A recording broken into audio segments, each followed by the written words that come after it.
Қайырлы күн, менің алтын қыздарым. Біз сіздерге уәде етілгендей мына декор жастықты көрсетіп үйретпекшіміз, қыздар. Енді қазір мына жерде жұлдызды гүл болса, мен кішкене басқаша гүл қолданамын. Сіз өз қалауларыңыз, мүмкін жүрек қолданасыздар, мүмкін мүлдем басқа гүл қолданасыздар, ол өз еріктеріңіз, қыздар. Енді қараңыздар, бір жағы ақ, бір жағы малиновый цвет. Енді мен бұл жерде көк пен сарыны үйлестіріп жасамақшымын. Қараңыздар, бір беті сары болады, екінші беті көк болады. Осы екеуін үйлестіріп жасамақшымын. Енді менде мынандай көк замок, яғни сіздер көк немесе сары замок алсаңыздар болады. Мен көк замок алдым. Көк жіп, сары жіп, міндетті түрде линейка, қайшы, мел, флизерин және фломастер. Ең алдымен біз нелерімізді дайындап аламыз. Маталарымызды дайындап аламыз. Мына жерде бізде дайын 50-де 50 болса жастығымыз. Енді бұны тігісімен бірге 50-де 50 қылып дайындап аламыз. Қараңыздар. Яғни мынаның жартысы 25-те 25 болады. Бірақ 25-те 25 қып алмайсыздар, өйткені тігіс ақысы бар. Тігіс ақысына 2 сантиметр қосамыз. Мына жерге 2 сантиметр қосамыз.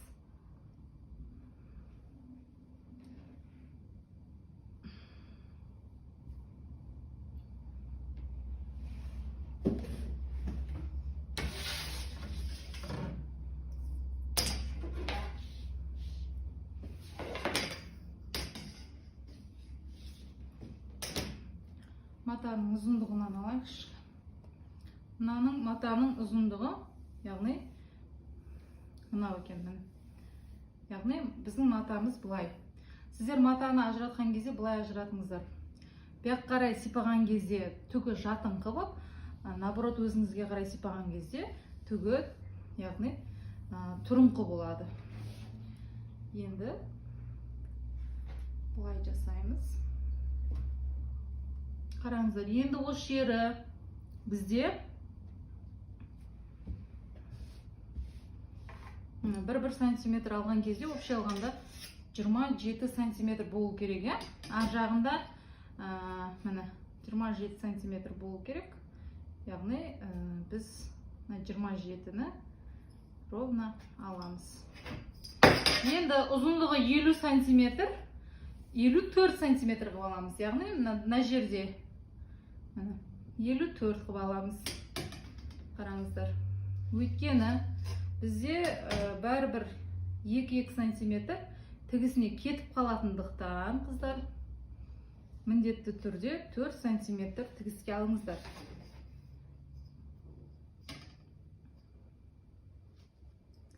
Елу төрт. Мына жағы да 54.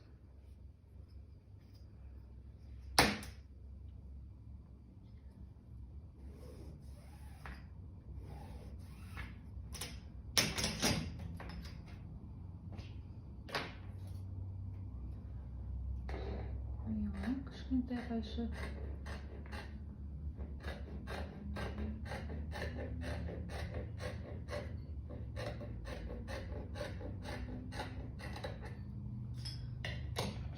Міне қыздар, енді бұның да ортасынан кесеміз.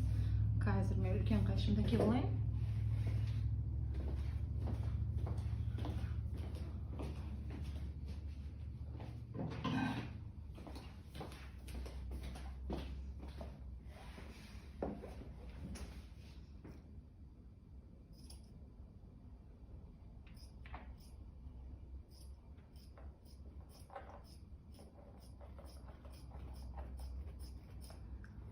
Міне ортасынан кесіп алдық. Сарымыз дайын. Сары бөлшектеріміз дайын. Енді көк бөлшектерімізді. Бұны да түгінің жатыңқы жағы және тұрыңқы жағын жастықтың ұзындығы қылып аламыз, қыздар.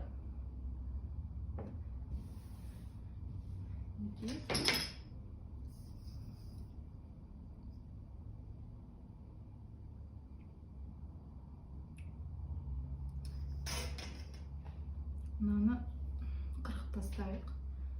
Шеті бізге тігісімізге денеге де кіріп кетсе, мынау шығып кетсе деген әдемі болып түспейді. Өйткені бұл шеті проймасы алып тастамасақ тесік білініп қалады шетінен.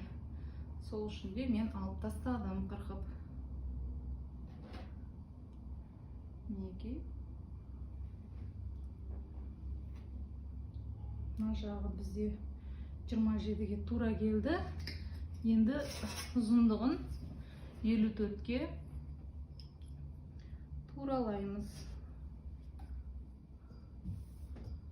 54.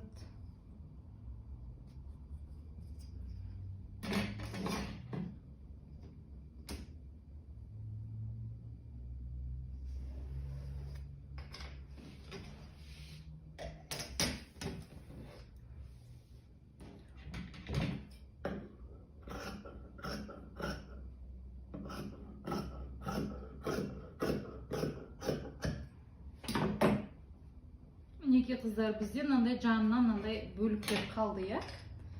Міне, енді бұны да ортасынан бөліп аламыз.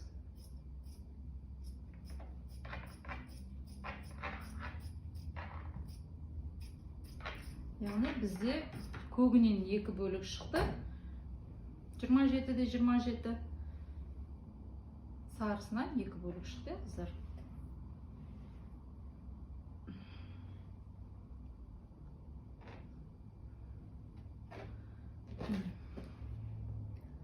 Енді қыздар, біз қазір мына бөліктерден гүл жасаймыз. Ең алдымен оны сызып алайық. Қараңыздар, бұл жерде бізде 12 сантиметрлік, мынау менде флизерин.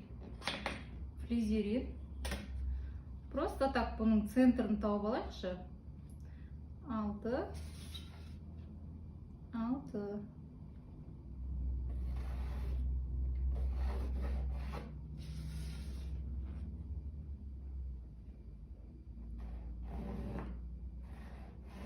Енді осыны гүл қылып сызып аламыз.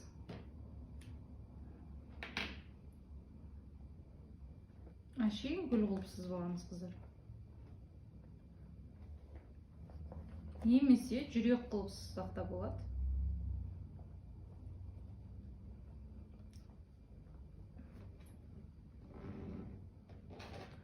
Осы 12-де 12-ге қыздар тағы да айта кетем. Әр түрлі өзіңіздің ұнатқан, мысалы үшін жүрек, мысалы үшін гүл қылып, 3 жапырақты гүл қылып, 4 жапырақ, 5 жапырақты жұлдызша қылуға да болады да, қыздар. Сол үшін ол әркімнің өз еркінде. Қазір мен гүлден көрі, өйткені мен бұны детский бөлмеме жасап жатырмын, қызымның бөлмесіне. Яғни подростковый, соған мен жүрек қылып қырықпақшымын. Сіздер өз қалауларыңыз 12-нің ішіне қандай гүл сияды, солай істесеңіздер болады. Мінекей жүректі мен істеп алдым. Енді осылайша екеу шығу керек, қыздар. Біреу, екеу. Мен примерно мына жерден уже мен қырқып тастаймын. Өйткені маған мына бөлігі жетеді. Қазір мен мұның размерін айтатын болсам, мына жағы 26, ені 13 сантиметр екен. Енді екінші бөлігімізді аламыз. Екінші бөлігімізді де дәл осымен размер қылып қырқып алайық. Өйткені бізге 2 сары лекала, 2 көк лекала болса жеткілікті, қыздар. Мінекей. Енді осыған біз флизеринімізді осымен размермен бірдей қылып, мына флизерин ғой, флизериннің жылтырақ бетін матамыздың астыңғы бөлігіне қаратып, ыстық үтікпен жабыстырамыз, қыздар. Оны көрсетпей қойын, барлықтарыңыз білесіздер деп ойлаймын. Жабыстырып, қазір осы мөлшермен бірдей екеуіне де жабыстырып алатын боламыз. Содан кейін бар, мына лекаланы түсіріп, қырқып аламыз.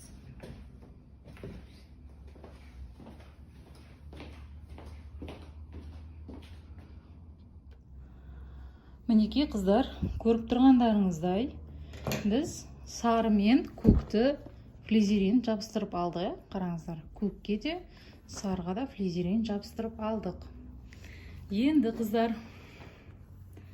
міне түгінің несіне мән беріңіздер, мынау жатыңқы болып тұр. Мынау да дәл солай. Екеуін де дәл осылай қойып, мына лекаламызды төртеу, яғни сарыдан екеу, көктен екеу қылып сызып аламыз, қыздар.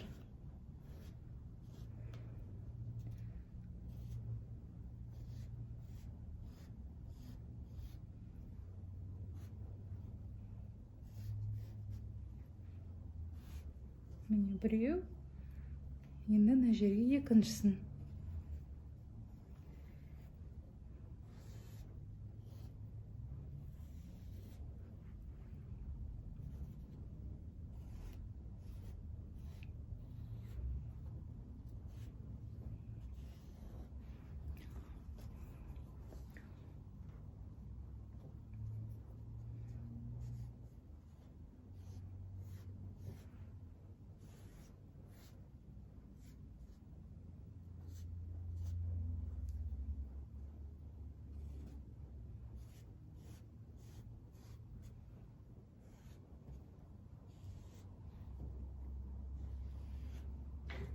Біреу.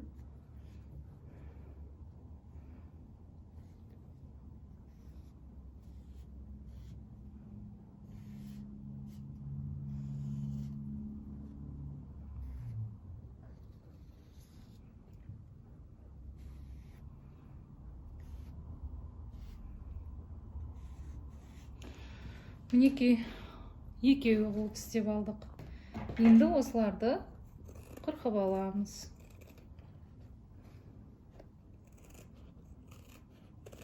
Бір тегіс қылып.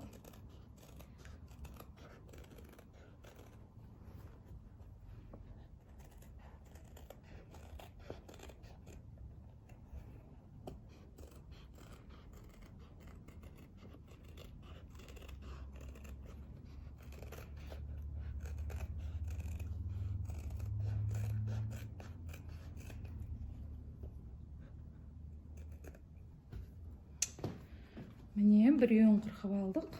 Енді екіншісін қырқып аламыз.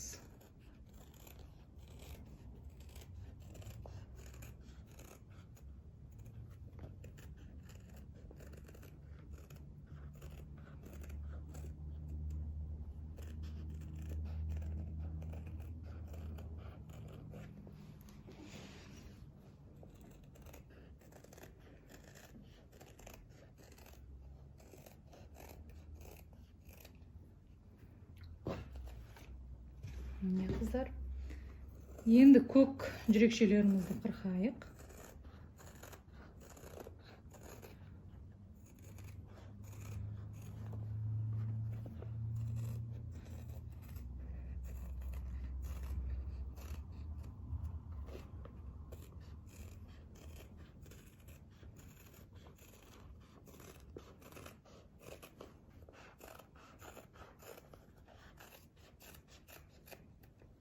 Не.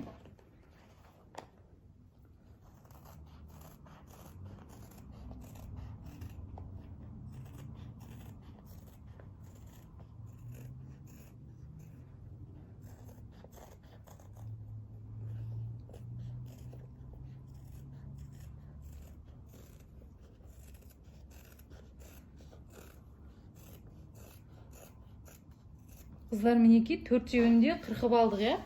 Енді мен дәл осы жерде паутина қолдануды жөн көрдім, қыздар. міне сол кезде барлығы темный болып түседі, қараңыздар. Енді дәл осы жүрекшелерді біз астын ПВА клеймен жабыстырсақ та болады. Қыздар, паутина жоқ болса, мен қазір паутина тез жабысып, қазір сабақ болғандықтан уақыт өткізбей сіздерге көрсетпекшімін. Міне паутина деген, білесіздер, иә, бұл кәдімгі клей, тоқылған клей деп, яғни өрмекші торы. Міне мен просто қазір жүрекшемнің жарты бөлігін алып, осы жерден қырқып аламын, қыздар. Не, 4-еу қырқып алайық.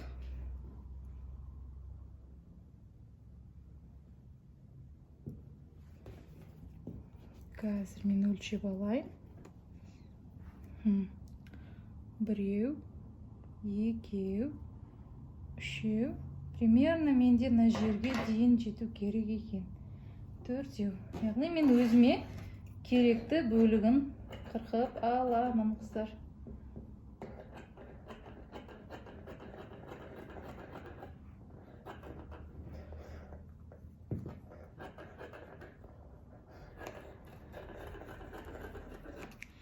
Міне қалған бөлігі маған керек емес. Осы бөлікті 2-ге бөліп, былай істеп отырып, мен точный размерін қырқып алатын боламын қазір. Егер гүлдеріңіз қиын болса, қыздар, ПВА клей жабыстырыңыздар. Менде жүрекше енді қиын емес қой, сол үшін осы паутинадан қолданып жатырмын.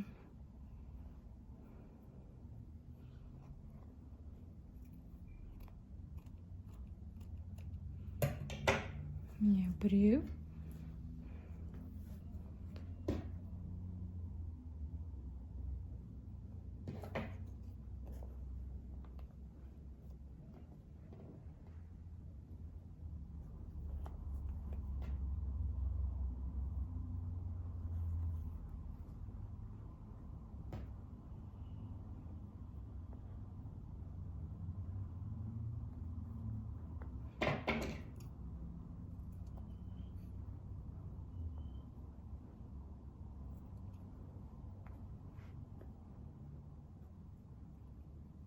Болған сызылмайды, сол үшін де осылай істегендеріңіз дұрыс. Өйткені паутина ол өте жұқа, нәзік болғандықтан оған сызылмайсыздар, қыздар.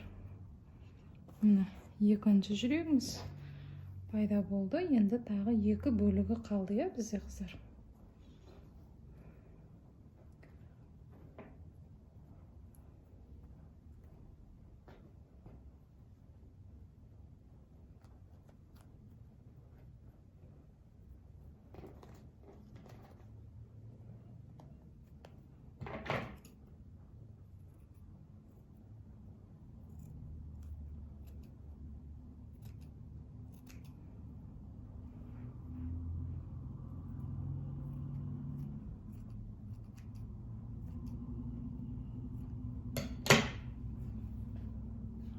Үшеу, енді соңғы бөлік қалды.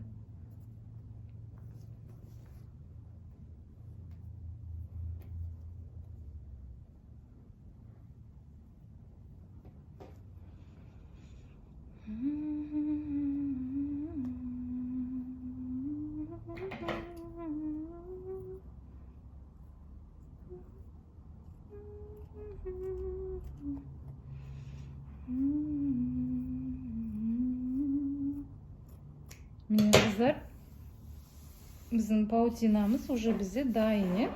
Көріп тұрғандарыңыздай 4 бөлігін істеп алдық. Енді үтікті қыздырып, үтігімізді қыздыра берейік.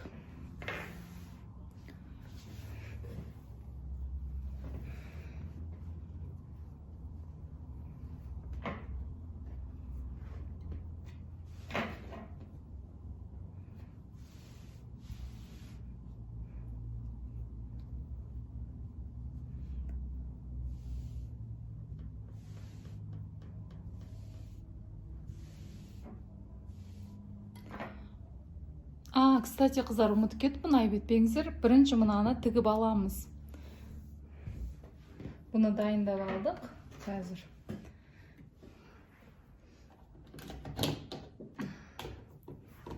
Яғни біз көріп тұрғандарыңыздай, мына көк пен сары матаны бір-біріне қосып алуымыз керек, қыздар. Не, қыздар?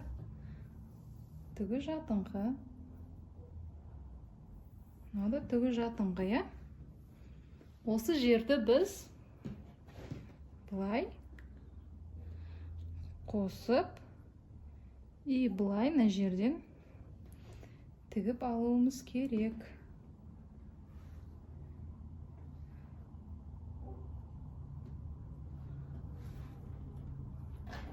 Насын бірде қылып. Мүмкін көктеп аларсыздар ол зеріктеріңіз. Мен көктемеймін. Өйткені мен қолым үйреніп қалған. Мінеки, осы жерден қазір біз тігіп шығамыз.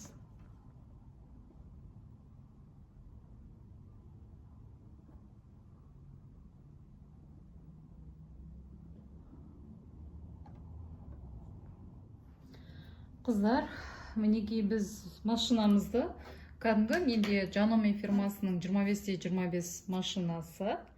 Мен оны аға қойып алдым, яғни прямой строчка, я, қыздар, менде. Енді осыны неғын үшке қоямыз. Мына жері, қыздар, босатып және қатты қылып тұратын жағы. Осы жеріне мән беріңіздер. Егерде сіздердің мысалы үшін көйлек сондай жұқа матадан тігетін болсаңыздар, лажы барынша мына нені үлкен неге қойғандарыңыз дұрыс. 6-5 кеді. Егер велюр маталар болса, яғни бұл жіптің тартылып босатып тұратын жағы. Бізде өте жұқа мата болғандықтан, оны өкінішке орай біз жұмсатып тіге алмаймыз, қатты қылып қоямыз. Ал велюр болғандықтан оны босатып қоямыз. Мұны 3-те тұру керек. Енді осыны матамызды біз дәл 1 сантиметр көлемінде, 1 лапка көлемінде тігіп шығамыз, қыздар.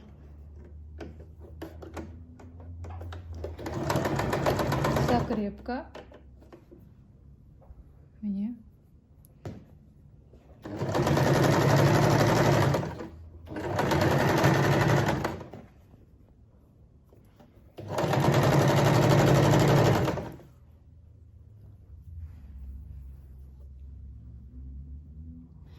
Қыздар, мінеки біз машинамызды қойып алдық, несіне қойып алдық, функциясына.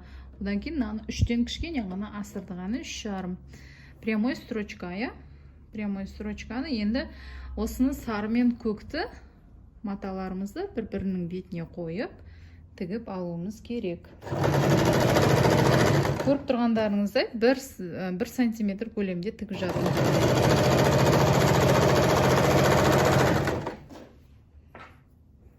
Мына жағы дәлме-дәл келу керек.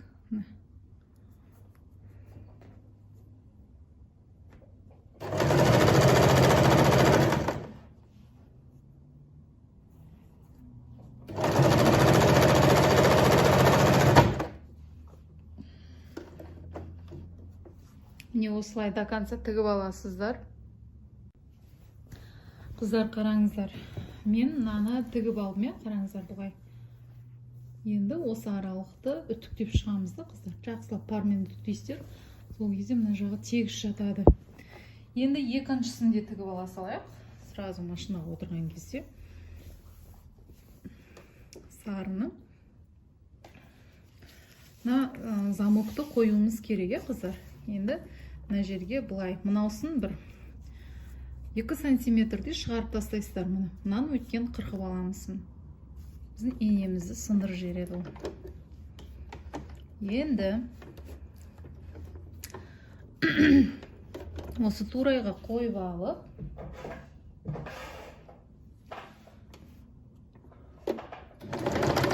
қараңыздар, мына жерден тігіп шығасыздар.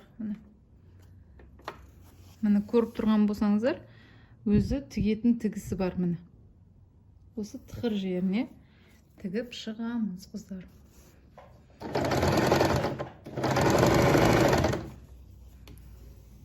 Ұстап отырып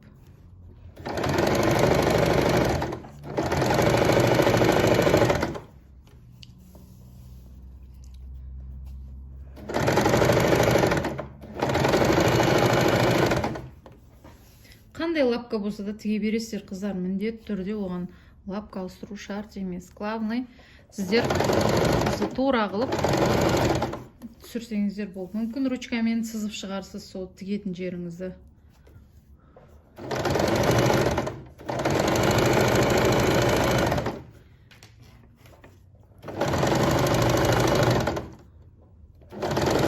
Міне міндетті түрде бітетін кезде закрепка беріп шығарып аламыз. Мінекей. Міне. Енді екінші. Мынаны қарап тұрыңыздар. Мына түгі астыңғы жағына кетсе, демек мынау да соған сәйкес келу керек. Міне қыздар. Енді екінші жағын тігіп алу үшін мына басын орналастырып аламыз. Мына турайдан. Осы жерін закрепка беріп аламыз.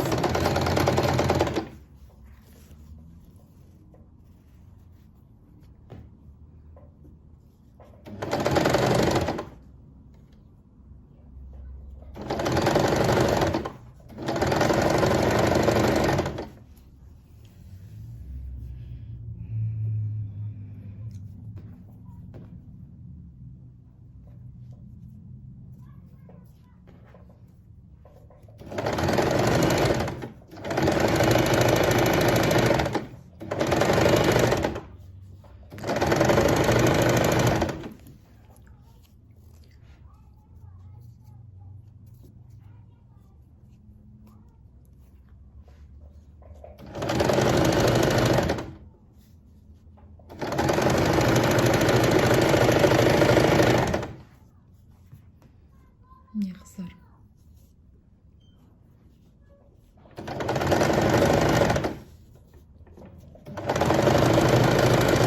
Міне соң жағына закрепка. Міне. Енді мына жағын алып тастаймыз. Өйткені бізге қажет емес. Енді мына жағын қараңыздаршы. Лаж болса 50 сантиметрлік замок алғандарыңыз да дұрыс. Егер не болса, осыны турайнан қырқып тастаймыз. Мінекей. Қараңыздар, енді бізде жастығының астыңғы бөлігі дайын, қыздар. Мынау бізде бағанағы жүректеріміз түсетін бөлігі.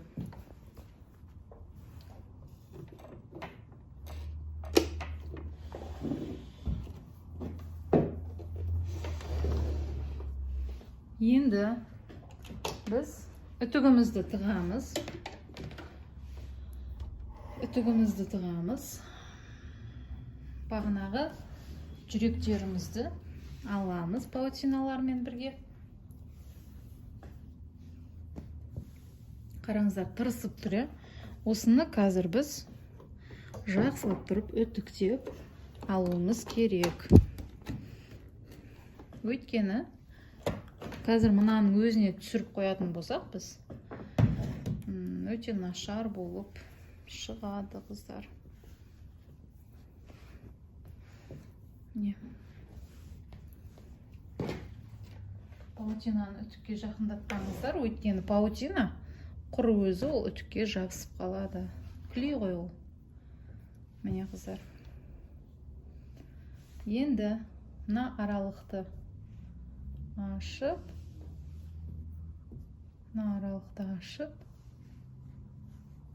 үтіктейміз.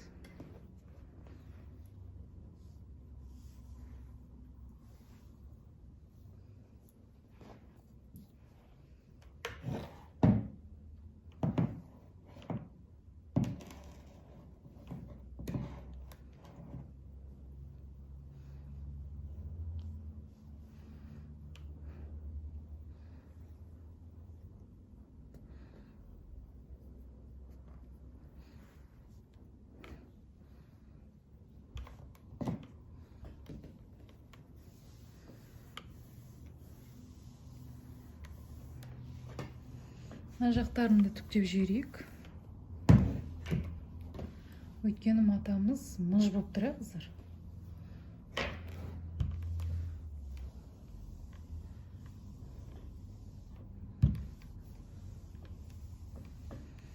Енді дәл осы жерде мыналарымызды қойып шығуымыз керек. Мінекей түгінің жатыңғы жағына қаратып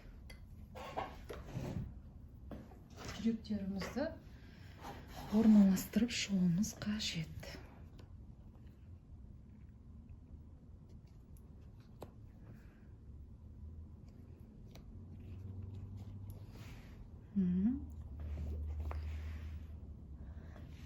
Шілей қатты шетіне қоймаңыздар. Төбеден бір 2 сантиметр қалу шарт. Мына жақтан 1 сантиметр қалды. Сол үшін өлшеп істегендеріңіз дұрыс.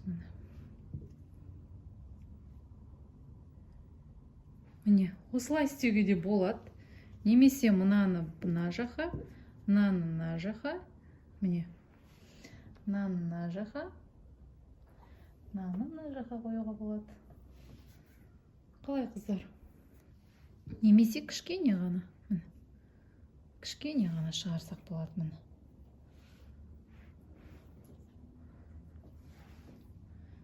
Көрдіңіздер ме? Алайда мен бұны былай істегенді жөн көрдім, міне.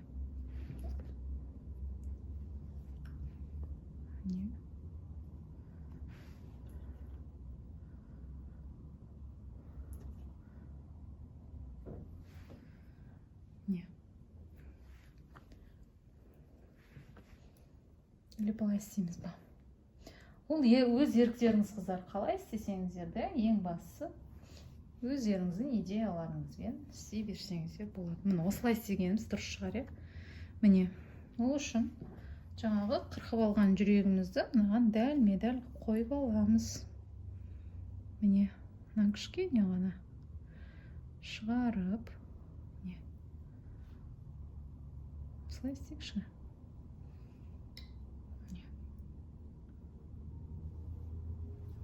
Кішкене ғана шығарып, қазір менде шыт мата. Осылай паутиналарына байлаңыздар. Енді қойып, үстінен бастырып шығамыз. Пар қолданбаңыздар, жарай ма, қыздар? Әсті басып шығамыз. Бірден қатты баспаңыздар. Міне, бізде жабысып қалды. Мына жағы дұрыс жабыспады. Қазір осы жағын енді басып жібереміз. Неге?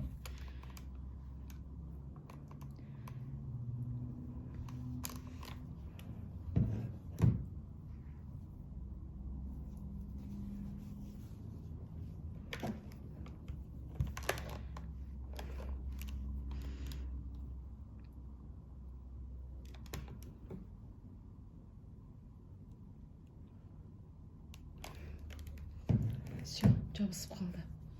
Енді екіншісін, қыздар.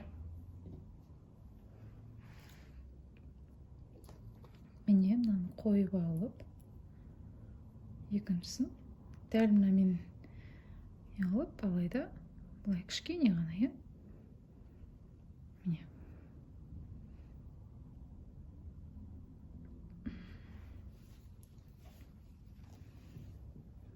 Мынаусы былай болса, былай болады, түсірейік. Міне.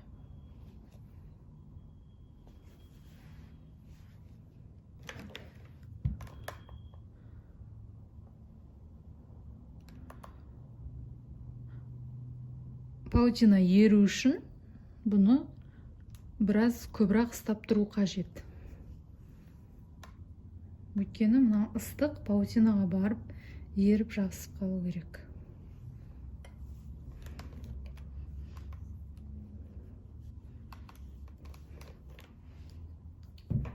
Мына жағы жабыспапты. Бұл жағын енді отдельно қылсақ.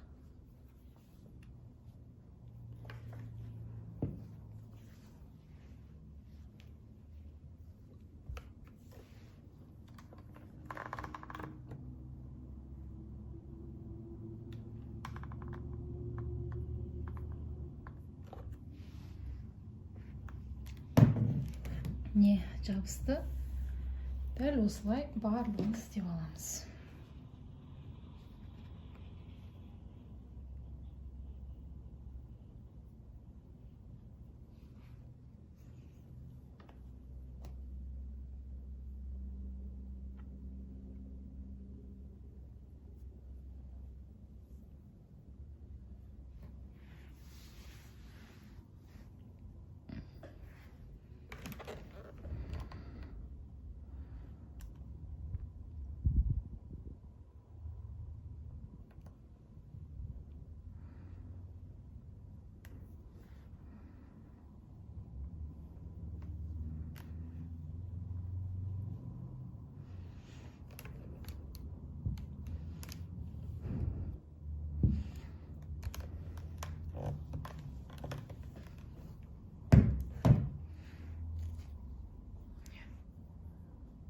Паутинасы шығып кетіпті, кішкене ішіне кіргізіп тұрып түктеп шығамыз.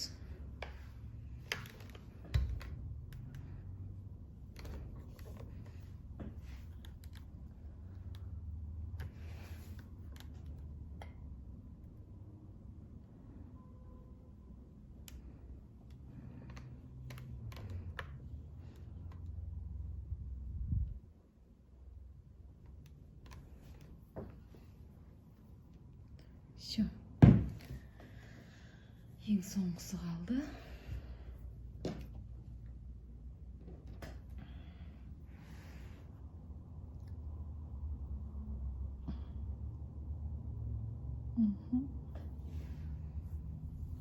Соңғысын осылай жабыстырайық.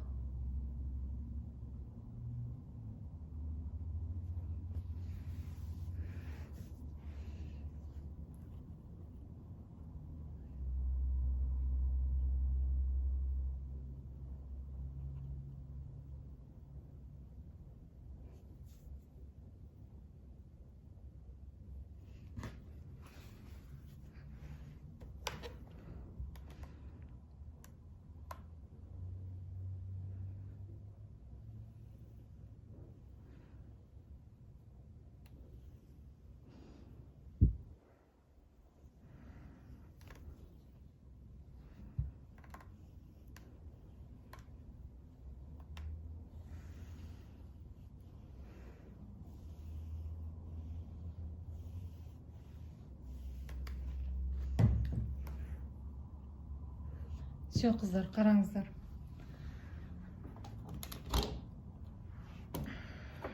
Өте әдемі болып жабысты, қыздар.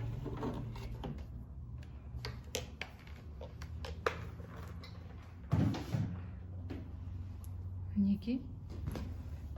Енді осыларды зигзагпен ұрып, әдемілеп дизайнын, яғни шетін барлығын зигзагпен ұрып аламыз.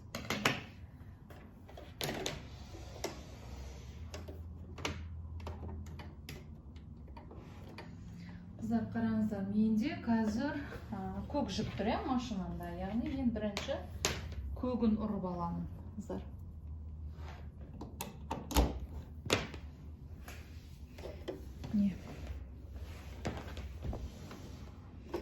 Енді бұны регулировкасын қазір сіздерге айтатын боламын.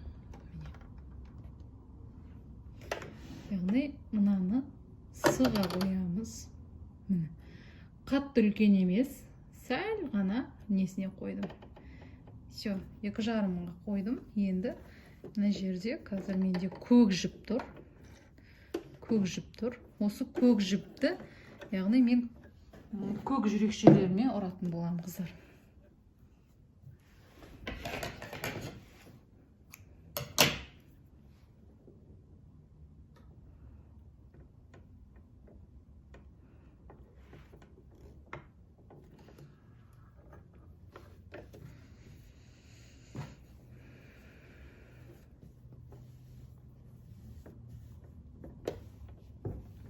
Мынау қазір менде паутина жұта дұрыс ұрылмаған, жақсы жабыспапты.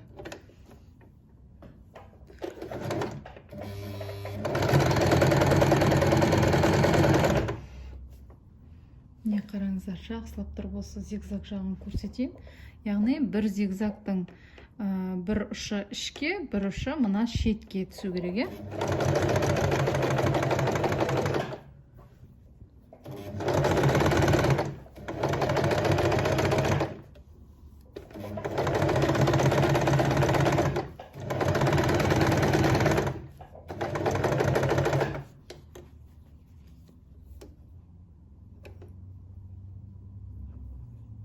мынаның астыңғысын осылай қылып алайық.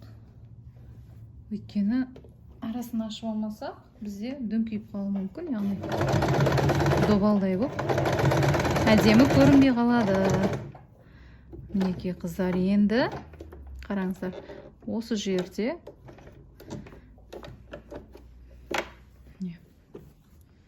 былай ауыстырып, астыңғы жағын туралап,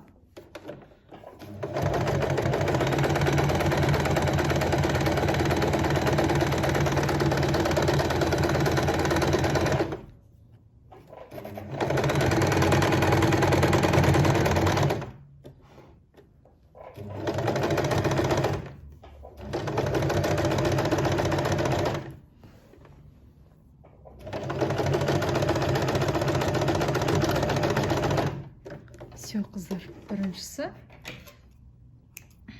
осылай бітті. Енді екінші жүрек тұрамыз. Яғни көк жібіміз тұрған кезде сарыны емес, уже біз тағы да көгімізді ұрып аламыз. Осы жерінен бастағандарымыз дұрыс, жүрек болса әрине. Өйткені осы жері біздің дәлме-дәл центріміз ғой енді. Сол жерінде не беріп жүресіздер?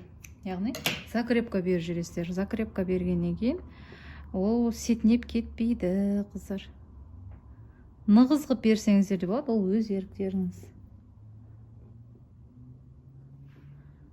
Все, осының тесігінен өткізу өте қиыншы.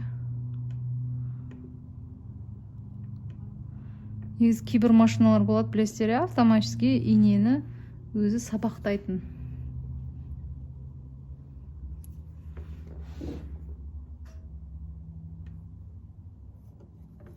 Сондай алғандарыңыз дұрыс, егер үлкен кісі болсаңыздар. Закрепка.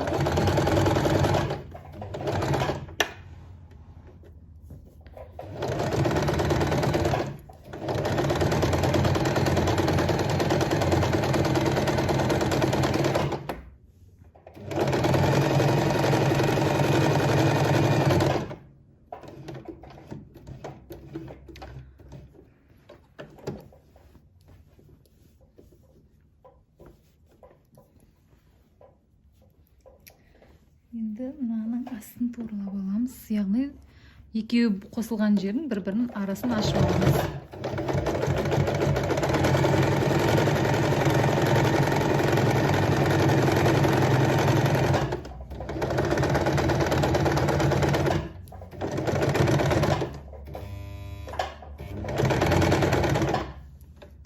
Менде уже асты таусылып қалған өтім. Мына жерден кеп бітіпті. Все, қыздар, осылай барлығын, яғни сарыны сары зигзагқа, көкті көк зигзагқа осылай ұрып аласыздар.